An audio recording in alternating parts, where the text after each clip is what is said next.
La complexité des relations familiales dans la vieillesse est un sujet qui touche profondément le cœur de nombreux parents âgés, surtout lorsqu'il s'agit de décider s'ils doivent ou non vivre avec leurs enfants après la retraite. Ce dilemme, qui peut sembler simple à première vue, est rempli de nuances émotionnelles et pratiques qui affectent à la fois les parents et les enfants. Certains pensent que vivre avec la famille est un moyen de maintenir des liens étroits et d'assurer les soins dans la vieillesse, mais la réalité est souvent plus difficile. La vie quotidienne, qui semblait autrefois être une solution accueillante, peut devenir un scénario de sacrifice constant, où les personnes âgées commencent à remettre en question leur propre indépendance et leur qualité de vie. Dans une phase de la vie où la sérénité devrait régner, il devient nécessaire de réfléchir profondément à ce que signifie réellement bien vivre. Avec cela en tête, je t'invite à te plonger dans cette réflexion en explorant les implications de ce choix auxquels tant d'entre nous sont confrontés. Je me souviens d'une amie appelée Léa. Après la mort de son mari, elle a décidé qu'il était temps de vivre avec Carlos, son fils cadet. Elle avait passé la majeure partie de sa vie dédiée à sa famille, les élevant avec tout l'amour et le sacrifice qu'une mère peut offrir. Lorsque son mari est tombé malade, elle était restée à ses côtés jour et nuit, sans jamais se plaindre. Mais après son départ, un vide s'est installé dans sa vie, et elle a ressenti qu'il serait préférable de se rapprocher de Carlos et de ses petits-enfants, croyant que la présence de sa famille comblerait ce vide. « Ce sera bien pour tout le monde », disait-elle avec un doux sourire, en préparant ses valises pleines d'espoir. Elle voyait ce déménagement comme une nouvelle opportunité de renouer, d'être présente dans la vie de ses petits-enfants et d'aider Carlos et sa femme, Marina, dans leur routine quotidienne. L'espoir de redevenir une famille unie était ce qui l'enthousiasmait le plus. Au début, tout semblait parfaitement s'aligner. La maison de Carlos était spacieuse et les enfants étaient ravis d'avoir leur grand-mère près d'eux. Léa se consacrait à cuisiner, à s'occuper de la maison et à passer du temps avec ses petits-enfants, se sentant utile et nécessaire. Mais avec le temps, les choses ont commencé à changer. Ce qui n'était au départ que de petits services est vite devenu des responsabilités quotidiennes. Léa, qui avait déménagé là-bas en quête de compagnie et de soutien émotionnel, s'est soudain retrouvée à assumer le rôle de soignante non officielle. Les après-midi qu'elle imaginait passer à lire ou à se promener ont été remplacés par des listes interminables de tâches et d'engagements familiaux. Chaque jour, elle sentait de plus en plus le poids de ses obligations et de moins en moins le plaisir de la cohabitation qu'elle avait tant désiré. « Maman, pourrais-tu aller chercher les enfants à l'école aujourd'hui ?» lui demandait souvent Carlos, et bien qu'elle soit épuisée, elle acceptait toujours avec un sourire. Avec le temps, le sentiment de solitude a commencé à grandir, ironiquement, en elle. La cohabitation quotidienne ne lui a pas apporté le réconfort qu'elle avait imaginé, mais une charge émotionnelle qu'elle n'avait jamais prévue. Les conversations avec Carlos et Marina se faisaient de plus en plus rares, se limitant aux questions pratiques du quotidien. Elle sentait que sa présence là-bas, bien que nécessaire, était de moins en moins valorisée, comme si elle faisait partie du décor de la maison. La déception a commencé à s'emparer d'elle, comme une ombre dont elle ne pouvait se défaire. Léa a commencé à se demander si c'était vraiment la vie qu'elle voulait pour elle-même dans la vieillesse, si le sacrifice constant de ses propres besoins et désirs valait le prix de la proximité avec sa famille.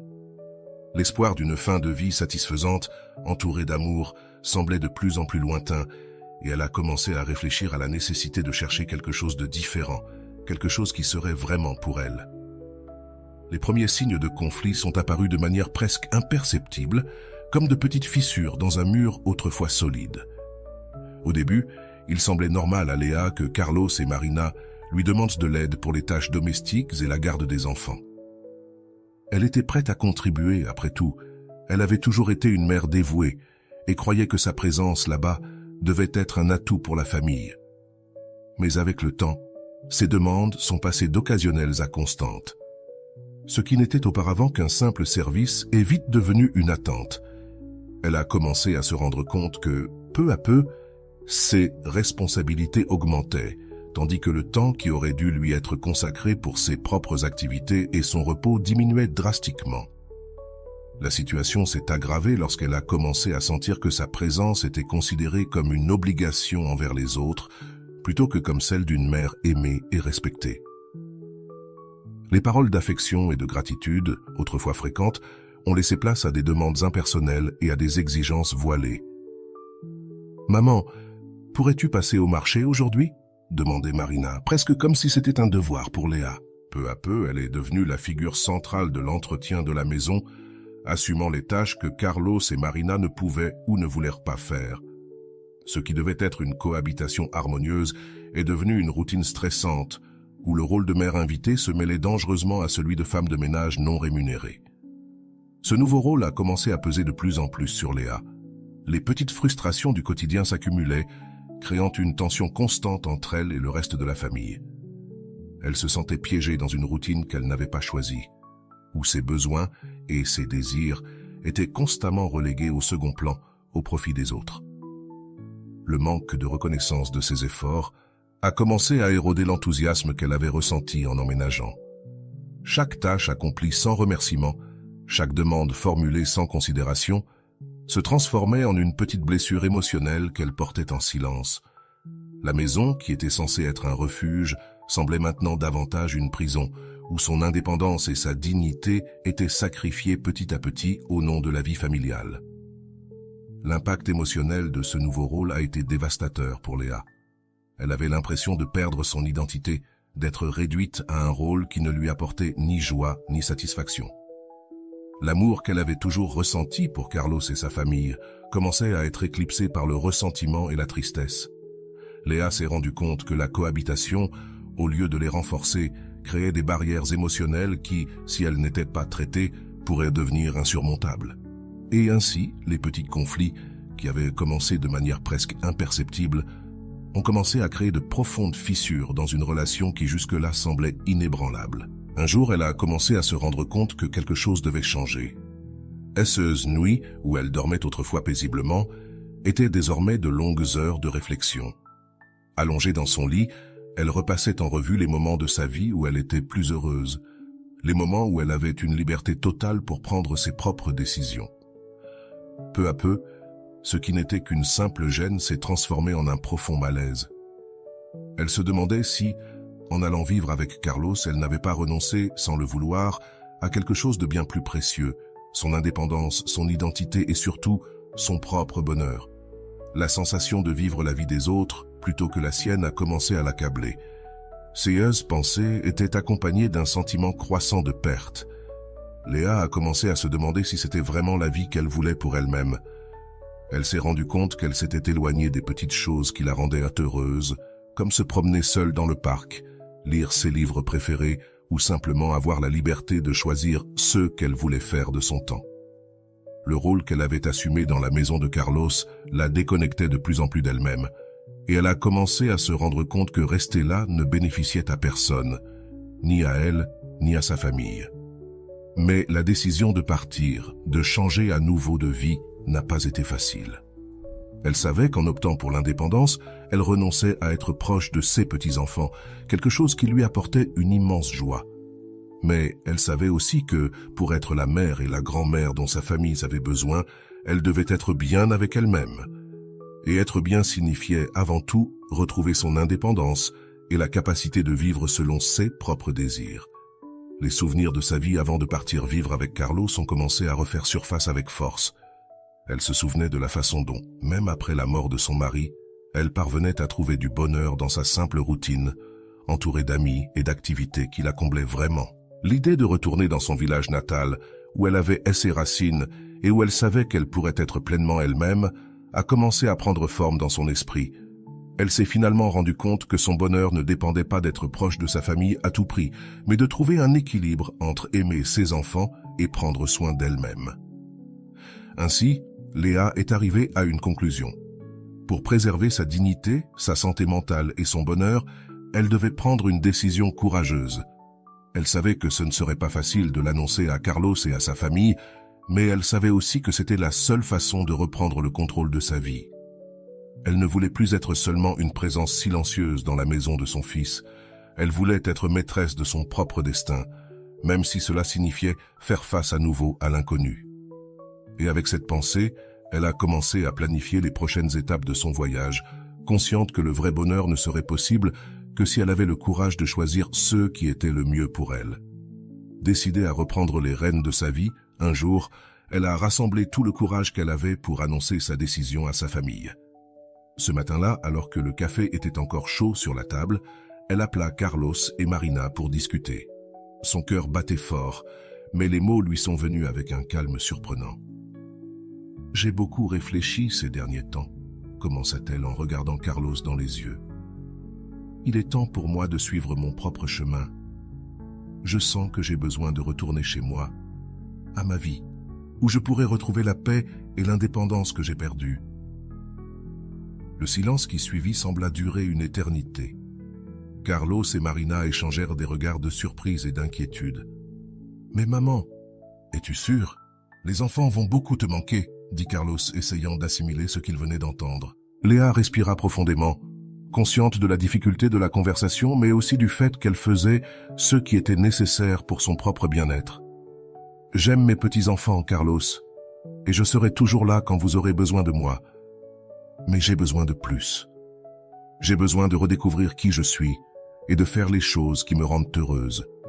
Si je ne le fais pas maintenant, je crains de me perdre pour toujours. » Marina, qui était restée silencieuse jusque-là, acquiesça lentement, réalisant la profondeur de ce que Léa disait. « Tu vas beaucoup nous manquer, mais nous voulons que tu sois heureuse. Et si cela signifie retourner chez toi, alors c'est ce que tu dois faire. » Ces mots de soutien furent un soulagement immédiat pour Léa, qui se sentit enfin comprise. Le jour où elle retourna dans sa ville natale fut rempli d'émotions contradictoires. Alors qu'elle emballait ses affaires et se préparait à partir, un mélange de tristesse et d'excitation l'envahit. Quitter la maison de Carlos était douloureux, mais en même temps, l'idée de retourner chez elle, où elle pourrait vivre à sa manière, la remplissait de nouveaux espoirs. Lorsqu'elle arriva à destination, le poids sur ses épaules semblait s'être évaporé. Lorsqu'elle ouvrit la porte de sa maison ancienne, elle fut accueillie par un silence réconfortant, différent de celui qu'elle avait ressenti dans la maison de son fils. C'était son espace, son refuge, et la sensation de liberté qui l'envahit fut presque indescriptible. Dans les jours qui suivirent, elle commença à redécouvrir la vie qu'elle avait laissée derrière elle. Elle reprit ses promenades matinales, retrouva de vieux amis, et commença même à se consacrer à de nouvelles passions qu'elle avait toujours voulu essayer, mais pour lesquelles elle n'avait jamais eu le temps ou le courage. Chaque petit pas qu'elle faisait vers son indépendance renforçait sa conviction qu'elle avait pris la bonne décision. Elle se sentait plus vivante, plus connectée avec elle-même qu'elle ne l'avait été depuis des années. Elle savait que cette nouvelle étape ne serait pas exempte de défis, mais elle était maintenant prête à les affronter avec la confiance de celle qui a choisi son propre chemin. La liberté, qui autrefois semblait un rêve lointain, faisait désormais partie de sa réalité, et elle était décidée à profiter de chaque moment de cette renaissance personnelle. L'équilibre dans les relations familiales est un art délicat, surtout lorsqu'il s'agit de la cohabitation entre parents âgés et leurs enfants adultes. L'expérience de Léa illustre clairement comment un rapprochement excessif peut créer des distances émotionnelles et générer des tensions qui, si elles ne sont pas gérées adéquatement, peuvent conduire à des situations insoutenables. Auparavant, elle n'existait pas. En décidant de revenir vivre dans sa propre maison, elle ne cherchait pas seulement l'indépendance, mais reconnaissait aussi l'importance de maintenir un espace sain entre elle et sa famille. La distance physique, loin d'être un signe de désunion, peut être la clé pour préserver et même renforcer les liens familiaux. Lorsque chacun vit dans son propre espace, les visites deviennent des moments de véritable connexion, libres des tensions quotidiennes qui surgissent souvent de la cohabitation constante. Maintenir un équilibre entre proximité et distance permet à chaque membre de la famille de vivre pleinement et authentiquement sa vie. Les enfants adultes, aussi aimants soient-ils envers leurs parents, ont besoin d'espace pour créer leur propre routine, éduquer leurs enfants et cultiver leurs propres relations. De la même manière, les parents âgés ont besoin d'un environnement où ils peuvent continuer à exercer leur autonomie, en maintenant leurs propres activités et intérêts. Lorsque cet équilibre est atteint, les interactions familiales acquièrent une nouvelle qualité. La distance crée de la nostalgie, et cette nostalgie, lorsqu'elle est comblée par des visites et des réunions planifiées, renforce l'amour et le respect mutuel. De plus, L'indépendance de chaque personne permet que les rencontres soient marquées par des choix conscients, plutôt que par des obligations imposées. Lorsque Léa rend maintenant visite à Carlos et à sa famille, ces visites sont pleines de moments de joie authentique et de respect mutuel. Léa sait qu'elle est là parce qu'elle a choisi d'y être, et sa famille l'accueille à bras ouverts, sachant que sa présence est un cadeau et non une attente.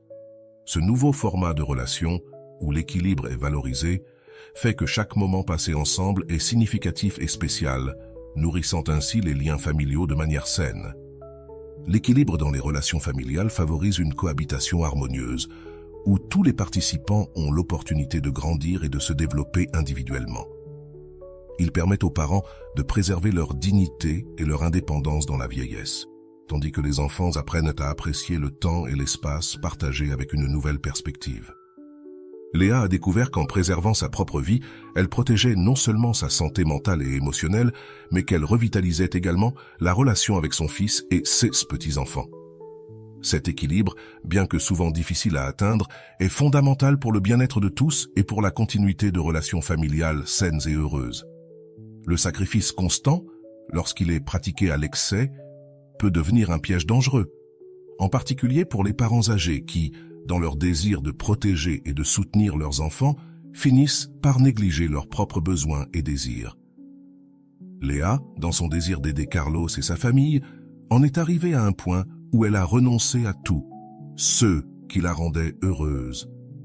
Elle croyait qu'en sacrifiant ses désirs, elle remplissait son rôle de mère, mais elle s'est vite rendue compte que ce chemin ne la conduisait qu'à un état de profonde insatisfaction et de perte d'identité. Ce qui avait commencé comme un acte d'amour s'est terminé en ressentiment, non pas parce qu'elle manquait d'amour pour ses enfants, mais parce qu'elle sentait qu'elle renonçait à elle-même. Lorsque les parents se consacrent entièrement aux besoins de leurs enfants, en ignorant leurs propres désirs, ils risquent de s'éloigner de ce qui les rend uniques et heureux. Avec le temps, cette renonciation continue peut conduire à un sentiment de vide, de perte de sens de la vie. Léa a vu comment cela se produisait dans sa propre vie. Peu à peu, elle a cessé de lire ses livres préférés, de participer aux groupes sociaux qu'elle aimait tant, et même de prendre soin d'elle comme elle le faisait auparavant. Tout cela au nom d'un sacrifice qui, bien que bien intentionné, a commencé à consommer sa vitalité et son bonheur. En conséquence, elle a commencé à ressentir une certaine amertume, non pas à cause du manque de reconnaissance, mais à cause de la sensation d'avoir perdu quelque chose de précieux, son essence propre. Il est important de se rappeler que prendre soin de soi n'est pas un acte égoïste, mais une nécessité vitale pour rester en bonne santé et pouvoir aider les autres. Comme le dit le célèbre proverbe, on ne peut pas servir à boire avec une tasse vide. Si les parents veulent rester un soutien solide pour leurs enfants, ils doivent s'assurer de répondre à leurs propres besoins émotionnels, physiques et mentaux. Lorsque Léa a finalement décidé de donner la priorité à son bien-être, elle n'a pas seulement retrouvé sa joie de vivre, mais elle est devenue une mère et une grand-mère plus présente et plus épanouie, capable d'offrir le meilleur d'elle-même sans se sentir accablée. L'histoire de Léa est un puissant rappel que l'équilibre entre le soin des autres et le soin de soi-même est essentiel pour la santé émotionnelle et pour maintenir des relations familiales saines. Le sacrifice fait partie du cheminement parental, mais il ne doit pas se faire au détriment de son propre bonheur. Lorsque les parents se permettent de vivre pleinement leur propre vie, ils en bénéficient non seulement, mais ils enseignent aussi à leurs enfants l'importance de vivre avec authenticité et équilibre. Après tout, être heureux et se sentir accompli n'est pas seulement un droit, c'est aussi la base pour créer un environnement familial affectueux et équilibré. Le parcours de Léa montre l'importance vitale de l'indépendance dans la vieillesse. À mesure que nous vieillissons, la société s'attend souvent à ce que nous sacrifions nos besoins et désirs au profit de la famille, surtout des enfants. Cependant, l'expérience de Léa montre que maintenir l'autonomie et préserver son identité propre sont essentiels pour une vie pleine et satisfaisante. Sa décision de quitter la maison de son fils et de revenir à sa propre vie était bien plus qu'un simple changement de domicile. C'était un acte de réaffirmation de sa dignité et un choix conscient de donner la priorité à son bonheur et à son bien-être. L'indépendance dans la vieillesse ne signifie pas s'éloigner ou abandonner les relations familiales, mais chercher un équilibre sain dans lequel parents et enfants peuvent vivre pleinement leur vie, sans pression ni sacrifices inutiles. Léa a appris qu'en prenant soin d'elle-même, elle est devenue une mère et une grand-mère plus présente et plus heureuse, capable de profiter du temps passé avec sa famille sans la charge émotionnelle de s'effacer. Cet équilibre est ce qui permet de renforcer les relations familiales basées sur le respect mutuel et l'appréciation de l'individualité de chacun. Pour ceux qui se trouvent dans des situations similaires, il est essentiel de se rappeler que la quête de l'indépendance n'est pas un acte d'égoïsme, mais d'amour-propre et de respect pour sa propre trajectoire de vie.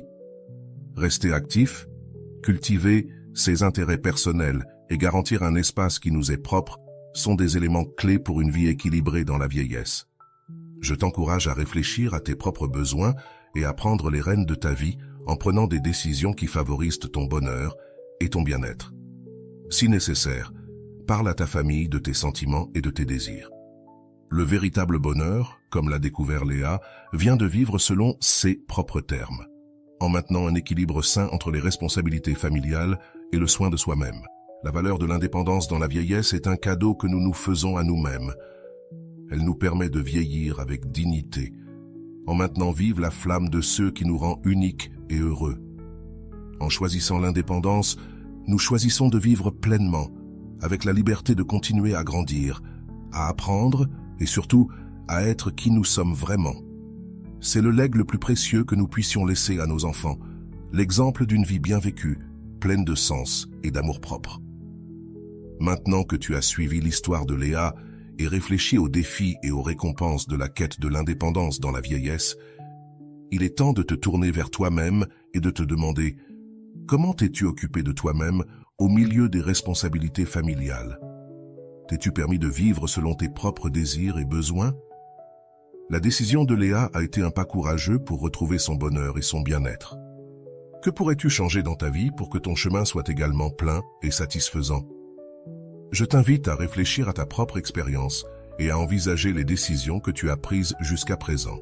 Peut-être est-il temps de parler avec tes enfants, d'exprimer tes sentiments et de redéfinir les limites qui peuvent favoriser une relation plus saine et équilibrée. Souviens-toi que ton bonheur n'est pas seulement important pour toi, mais qu'il est aussi un exemple et une inspiration pour ceux qui t'entourent. Si cette histoire t'a touché d'une manière ou d'une autre, partage ce message avec des amis et des membres de ta famille, à qui il pourrait être utile. Ensemble, nous pouvons entamer une conversation significative sur la valeur de l'indépendance et la quête d'une vie équilibrée dans la vieillesse. Comme l'a dit Carl Jung, la vie non vécue est une maladie de l'âme. Vivons avec un but, avec courage et avec la certitude que prendre soin de nous-mêmes est la première étape pour prendre soin de nos proches. Partage cette réflexion et aide à diffuser le message que le véritable bonheur commence par la valorisation de notre propre chemin. Nous nous reverrons dans la prochaine vidéo.